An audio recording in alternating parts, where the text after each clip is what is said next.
Together. On to that point, they are like us. When they get together in a group, they do have leaders. When we get together, we almost always have leaders. If you're a member of a team, you probably have a captain. If you're a student in the classroom, you have a teacher leading the way. Society elects politicians for the same reason, to lead us. These guys are no different. So here's the question. Come on over here, buddy. Put up your hand for me real tall if you think Dad is the boss of the pack. Who thinks Dad's in charge? Anybody for Dad? All right, lots of dads down here. Love it. One dad in the back, probably. All right, put up your hand if you think Mom's in charge. I think you folks understand the human condition too, for sure. No different than the Harris-Hawk condition. Folks, I'll tell you that a female Harris-Hawk has a distinct biological advantage. She's 1/3 larger than her male counterpart. She's bigger, she's stronger, she's faster. She 100% larger prey than the male named Dowdy. Now, I mentioned you can find this guy in culture, right here in Ontario. The bird you're looking at right here is actually the mascot for the Toronto FC. So if you went to a home game at BMO Field, this is the exact bird that leads the team out of the field for every home game. He's not down there right now because he has a month off. BMO Field's not even called BMO Field anymore. It's called Toronto Stadium. They even changed the name of it. But if you walk across, down Lakeshore at BMO Field on a regular day, you looked at the stadium, you're going to see a 14-foot statue of this bird sitting on the lakeside of the property. That is a model of this exact hawk, and he, of course, shows up at every home game. All right. Now, you know what his job was? You know how he got the job? It wasn't like Maple Leaf Sports Entertainment called me up one day and said, James, we got this awesome idea for a mascot. We need a hawk. No, here's what happened. Many years ago, when they built the stadium, they had a problem. You know what their problem was? Gulls, exactly. They needed a solution to control the gulls. They hired a hawk. He did such a great job, they overlooked their environment. And number 3, the most important ingredient. When we build a road, we put grassy ditches on either side.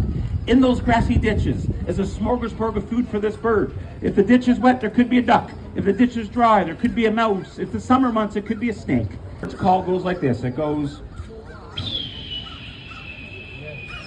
You ever heard that in a movie or television show? I was watching a movie once. There was a pelican standing on a post. And they didn't belt out the call of a red-tailed hawk. And that's really stretching the imagination. There you go. Awesome.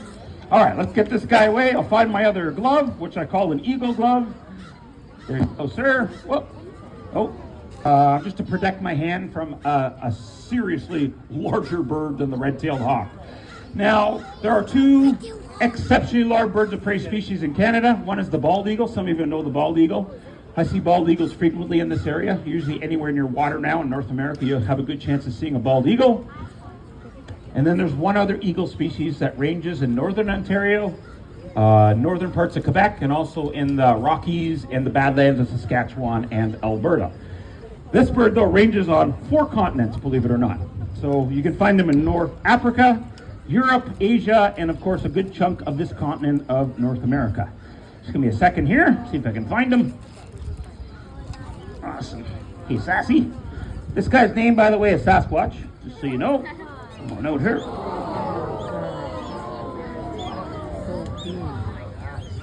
Seventh largest eagle on this planet. This is the male, so again, females would be quite a bit bigger.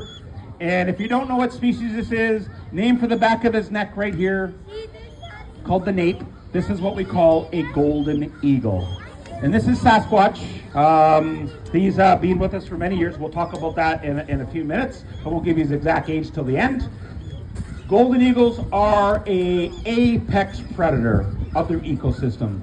One of the fastest birds in the world, one of the most aggressive birds in the world, super strong, 600 psi feet with their grip, and of course, very agile in their prey when they're hunting. So jackrabbits, small deer through Europe, mountain goats through Asia, a few mountain goat species in Western Canada fit into this bird's diet.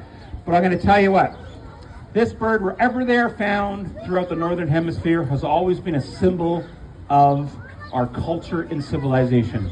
So I'm going to give you some countries, see if you recognize this bird. This bird was the greatest symbol of the Mongolian Empire many centuries ago. Matter of fact, even today in Mongolia, in the capital, Ulaanbaatar, they have a Golden Eagle Festival every year to honor their place and their history. The country of Kazakhstan. Anybody from Kazakhstan here? Kazakhstan, right across the bottom of their flag, has a golden eagle with his outstretched wings. Unfortunately, Germany is out of the World Cup. Did you see the German uniform, the soccer uniform, football uniform? Has a big eagle on it. That's the likeness of a golden eagle. If you went to the Scottish Highlands, this is the bird of the Highlands.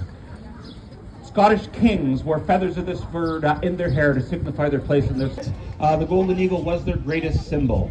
If you come to North America, the Cree Nation, all their ceremonial headdresses, the huge ceremonial headdresses, those are all golden eagle feathers used.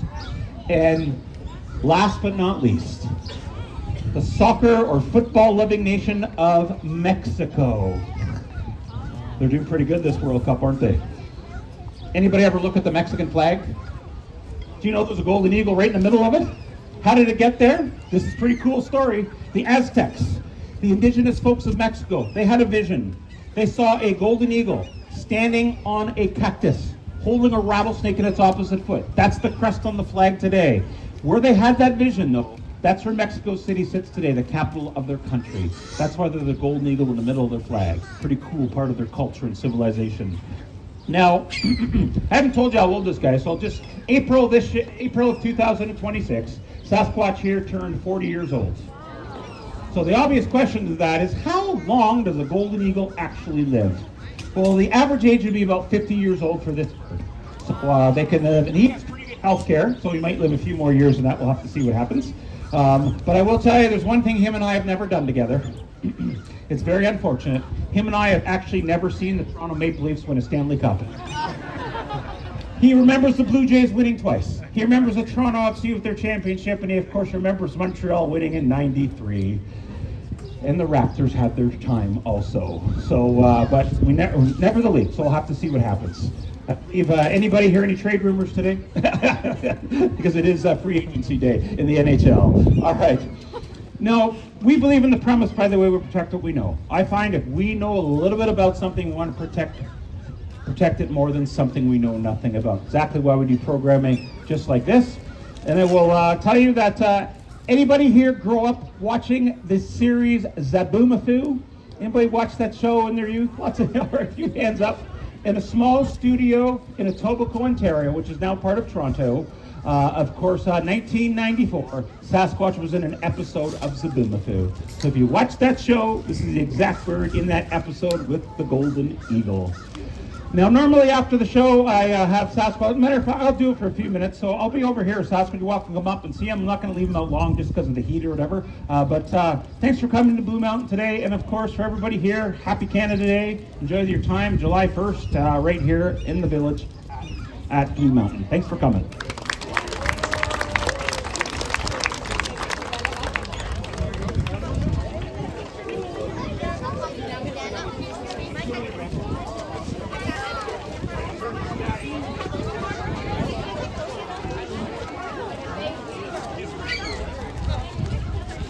Dogs don't like him either.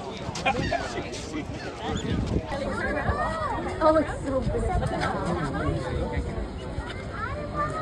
And also this species named in 144 languages. I love him. It's pretty cool, eh? Yeah. Like you guys feed him when you like have yeah. I know you feed him, but like, would you feed him live? No, they're a scavenger also, so yeah.